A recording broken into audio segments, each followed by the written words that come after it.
आईची पुरणपोळी करण्याची ही पद्धत तुम्ही पहा आणि तुम्ही ह्याच प्रकारे पुरणपोळी करता का की तुमची पद्धत वेगळी हे कमेंट करून मला नक्की सांगा. आता आई काय करते, छोट्या छोट्या पुऱ्या जशा लाटून घेते आणि मग एका पुरीवर असं सारण भरून घेते.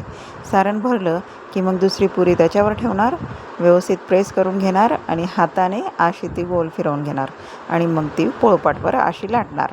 आणि ह्या पोळ्या पण आहेत ना मैत्रिणींनो, इतक्या छान लागतात ना, खूप छान लागतात. एकदा तुम्ही नक्की ट्राय करा आणि कमेंट करून सांगा की तव्यावरची पोळी तुम्हाला आवडली की नाही.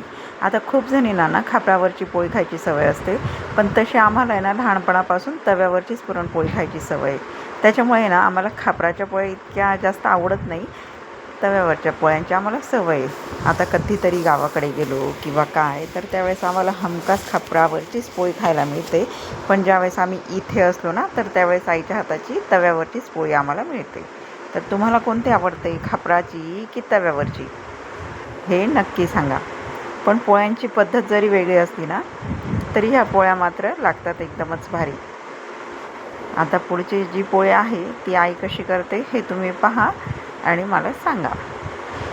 आणि ह्या पोळ्या करताना पण आहे ना आपण जसं म्हणतो की खापरावरची अवघड आहे, तव्यावरची सोपी आहे, तर तसं काही नाही आहे मैत्रिणींनो. अवघड तो दोन्ही पद्धती आहे आणि म्हणायला गेलं तर खापरावरच्या पोळ्या काहींना इतक्या मस्त जमतात ना, तर त्यांनाच व्यवस्थित येतात. तव्यावरची पोळी त्यांना जमणार पण नाही. आणि तव्यावर जर पोळी करते ना माझी आई, तर माझी आई पुरणपोळी खापरावरसुद्धा करू शकते. जर आम्ही कधी गावाला गेलो आणि आईने जर तिकडे पुरणपोळ्या केल्या तर तो व्हिडिओसुद्धा मी नक्की अपलोड करेन. कारण आईला तव्यावरच्या पण पोळ्या येतात आणि खापरावरच्या पण. पण आत्ता आमच्याकडे ना खापर आहे ना चूल आहे. आणि आईने सगळ्या पोळ्या अशाच ह्याच पद्धतीने केल्या होत्या आणि ती नेहमी म्हणजे ज्यावेळेस सणवार आहेत किंवा कधी काही पण आहे ना तरीसुद्धा ती ह्याच पद्धतीने पोळ्या करते. भले त्या कितीही करण्या असो, ती कितीही पोळ्या अशाच पद्धतीने करू शकते.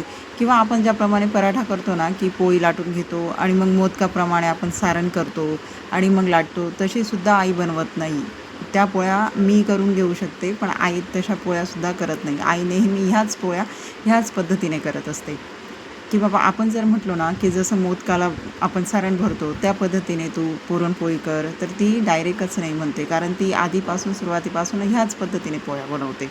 त्याच्यामुळे तिला दुसरी पद्धत जमत पण नाही आणि आवडत पण नाही. आणि तिच्या ह्याच पोळ्या खूप छान होतात, खूप छान होतात आणि मस्त पण लागतात.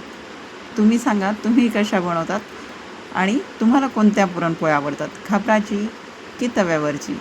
आता इथे संध्याकाळच्या वेळेला आमच्या मस्त अशा पुरणपोळ्या तयार झालेल्या होत्या. आईने मस्त तूप लावून त्या आम्हाला दिल्या होत्या, गरमागरम अशी पुरणपोळी.